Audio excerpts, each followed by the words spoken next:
Welcome to Within the Frame, where we bring the most pressing issues across the globe into focus. I'm Kim Mok-yeon. As North Korea accelerates both military and diplomatic maneuvers, signs of strategic recalibration are surfacing across the region. Pyongyang has announced the construction of a third 5,000-ton destroyer, expanded uranium enrichment capacity, and deepened military-industrial cooperation with Russia, all while floating nuclear threats aimed at the U.S. ROK-Japan alliance. At the same time, Seoul appears to be rethinking its approach, suspending decades-long radio broadcasts to the north, and even reviewing the possibility of individual tourism. On Within the Frame tonight, we take a closer look at how these moves reshape not just the peninsula, but the broader security architecture in Northeast Asia. For more on this, we invite Young-Sik Bong, Research Fellow at the Yonsei University Institute for North Korean Studies, here in the studio with us. Welcome, Dr. Bong. Pleased to be here. And also joining us online is Brian Myers, Professor of International Studies at Dongseol University. Good to see you, Professor. It's good to see you too.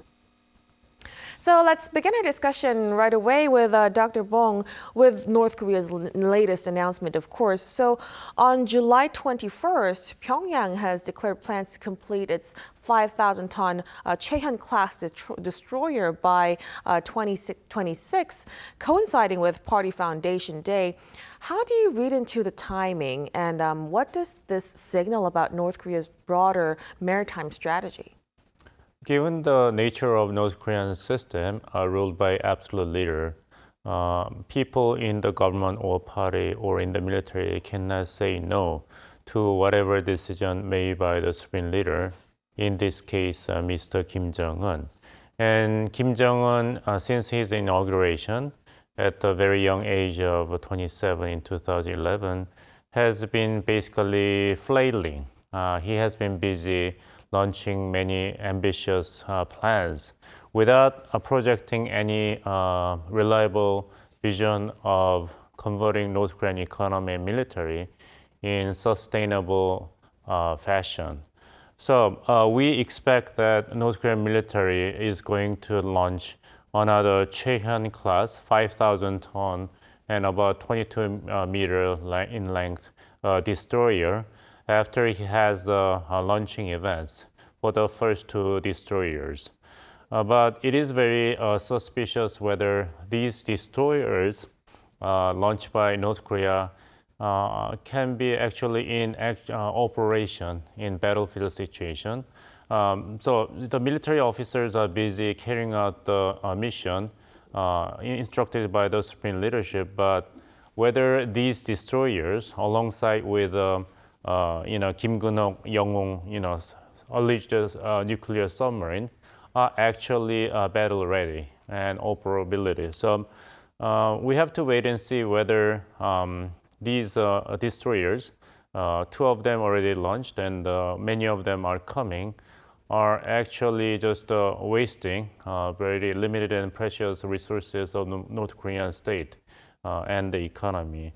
While Supreme leadership is busy doing all these ambitious plans, the North Korean economy does not show any sign of turning around from chronic poverty. For instance, according to the United Nations statistics, at least 43% of the entire North Korean population suffers from malnutrition, and there's no sign that the situation will be improving. So North Korean leadership is putting all the eggs in one basket, which is modernization of its weapon system. But it is doubtful whether this is a rational choice with any sustainable future. But Dr. Bong, then why did they aim for 26 on Party Foundation Day? Well, I mean, it's a tradition of North Korean state to coincide the launching events of important modern weapons like nuclear submarines and the destroyers with important anniversaries. And that also exacerbates the situation because those party officials and military officers are at the risk of political and personal purges if they fail to meet the deadlines. Right. So the poverty situation doesn't really seem to be getting relieved in the near future because of this goal, maybe. But building on that, we know that the second ship in this class ran aground during its launch in May, a high-profile embarrassment, of course.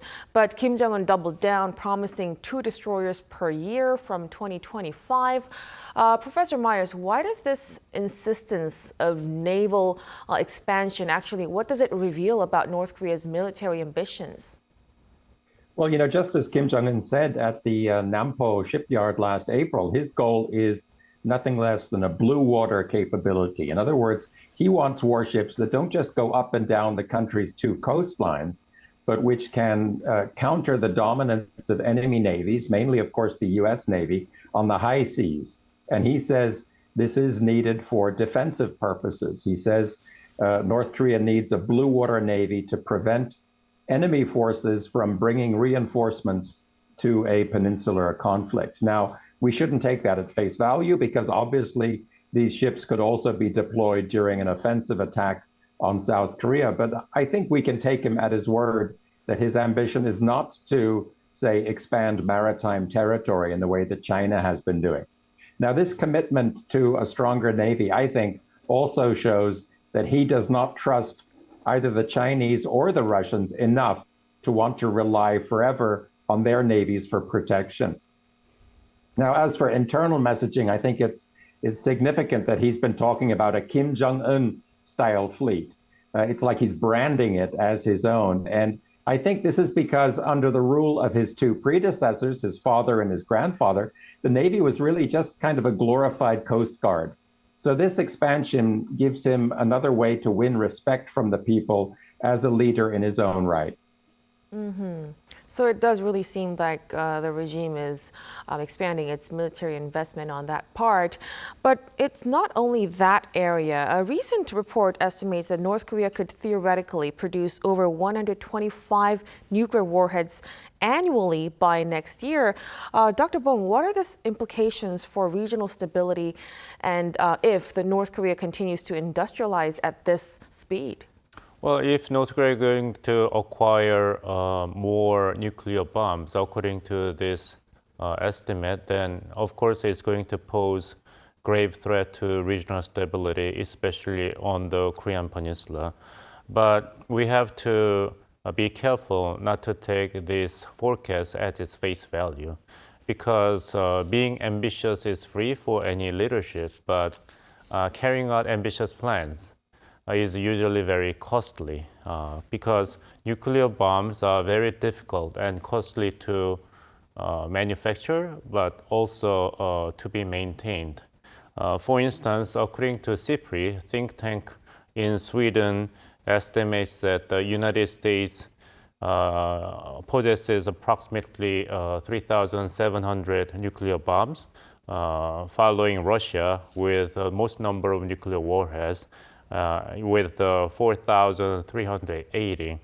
Any nuclear power to have reliable nuclear second strike capability, meaning that the country has enough number of nuclear bombs to retaliate if the country is attacked with the nuclear bombs from another nuclear state, so that mutual suicide will be guaranteed. Then North Korea, in order to have the capability, should have at least 50 nuclear bombs. And North Korea is estimated to reach that goal for now, but the problem is to maintain those manufactured nuclear bombs subject to leakage and low grade.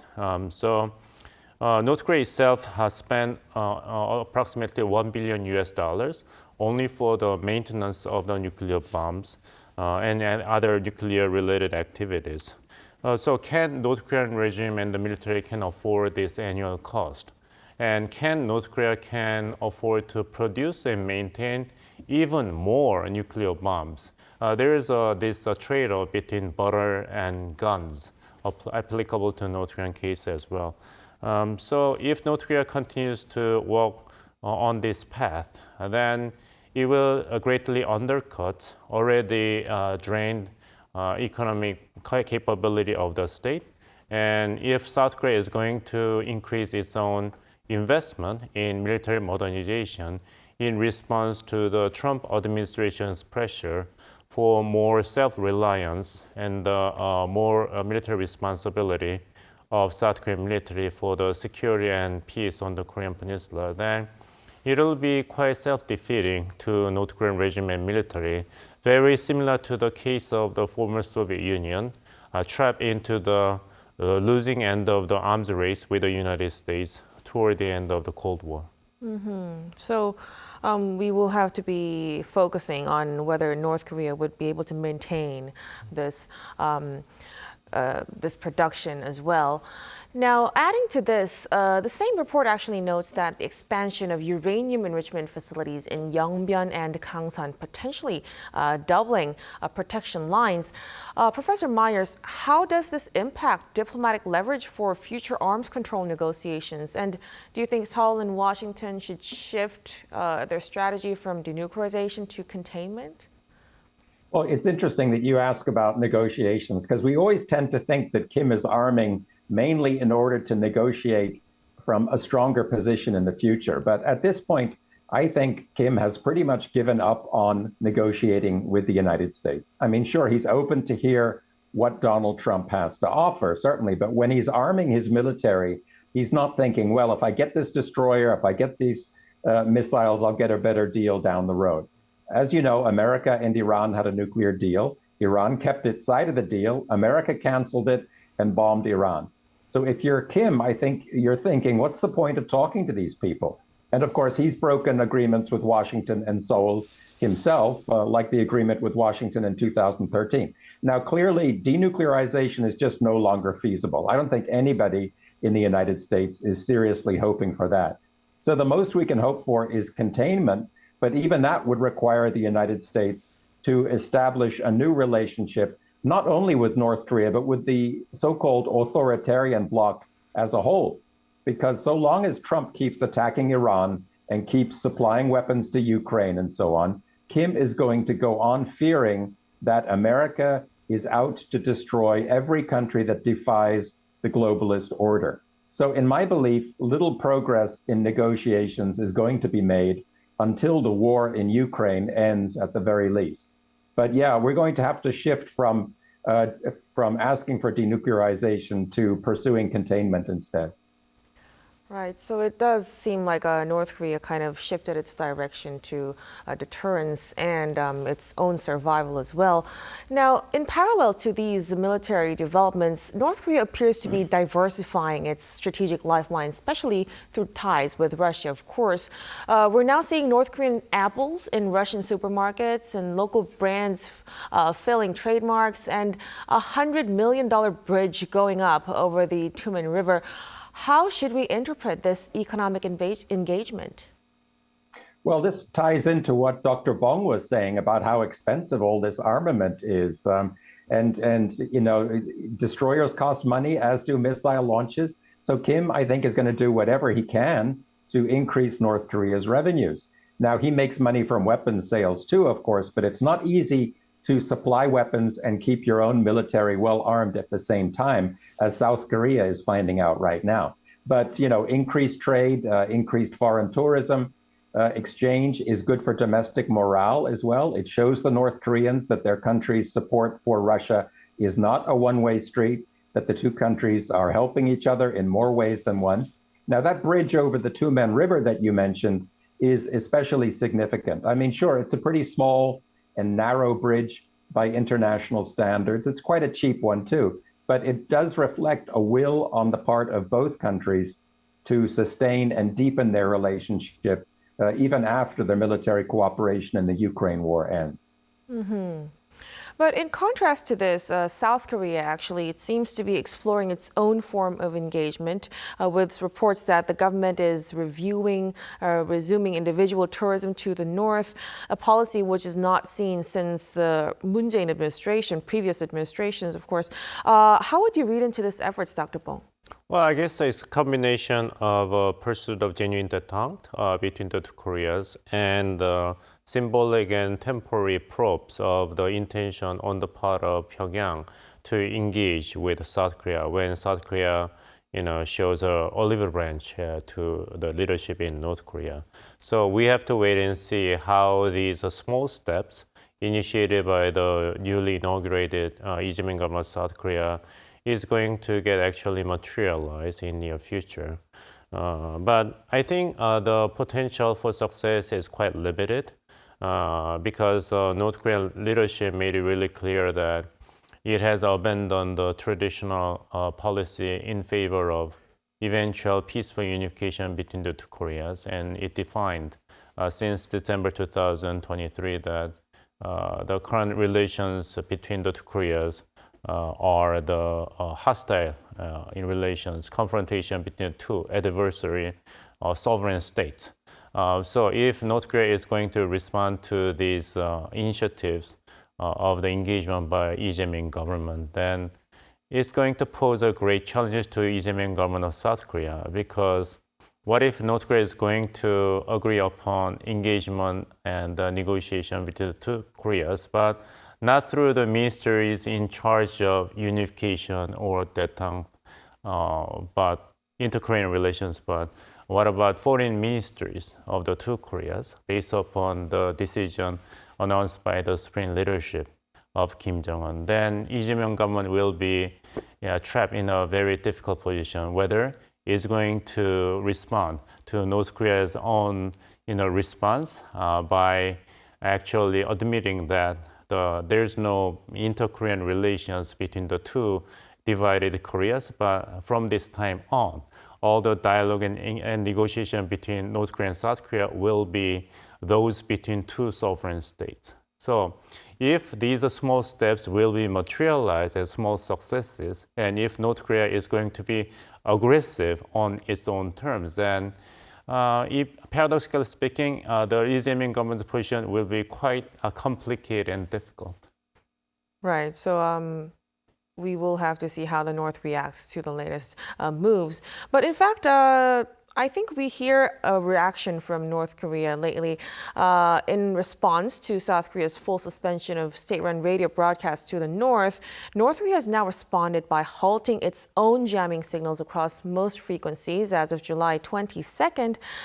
So given this unexpected move from the regime, Dr. Bong, should we interpret this pause in the decades-long broadcast as a potential de-escalation gesture? Well, first, I would question why you call this unexpected response by North Korea, because it doesn't cost North Korean regime almost nothing, right? South Korea already gave so much unilateral benefits to North Korea, and North Korea only needed to make small, response by stopping its own frequency as of July 22nd. So I don't think this is a very fundamental change of the behavior or strategy on the part of North Korea. Yes, Lee Jae-myung government's initiatives would be very useful in probing the current attitude of North Korean regime for the sake of resumption of pragmatic engagement and inter-Korean cooperation. But anything beyond that, we have to wait and see whether North Korea actually has the capability, minimum level capability to respond to South Korea's initiative for engagement in the long run. Because the big shots are not in South Korea, but big shots lie in first Russia and resumption of a partnership with China, then upcoming negotiation with the Trump administration of the United States after the war between Russia and Ukraine, and the military situation in the Gaza Strip will be somehow settled. Right. So it's not really a big response from the North, not really a shift from its current rhetoric. So finally, before we conclude our discussion tonight, Professor Myers, South Korea just awarded 30-day leave and commendations to soldiers who helped guide a North Korean defector across the DMZ earlier this month. Given that this is the first such incident under the current administration, what message does this send domestically, and how do you think Pyongyang might interpret this? Well, domestically, I think it sends a message that President Lee is a bit more moderate than President Moon when it comes to inter-Korean relations. I remember in 2015, when those two young men were injured, the two young South Korean soldiers were injured by North Korean landmines along the DMZ. The Moon administration, when it came to power, did not want to admit that these had been war injuries because it did not want to annoy Kim Jong-un. Now, President Lee, in contrast, is showing his military that he stands behind it, even while he is diffusing tensions in the way that you two have already discussed. Now, as for Pyongyang's perspective, I think Kim Jong-un realizes the political conditions that President Lee must operate in. He has made two big unilateral concessions by turning off the loudspeakers and then the radio broadcasts. And if he wants to maintain broad enough public support to keep reducing tensions, he's going to need to reassure the conservatives as well. And I expect that Kim Jong-un realizes that. Right. So yeah, we are running out of time actually tonight, so we'll have to conclude our discussion at this point. But thank you so much for your time and for your insights, Dr. Bong and Professor Myers. We appreciate it. Thank you for having me. And that'll be all from us on Within the Frame. Be sure to tune in again next time as we continue to explore the stories that matter. Till then, stay informed and engaged.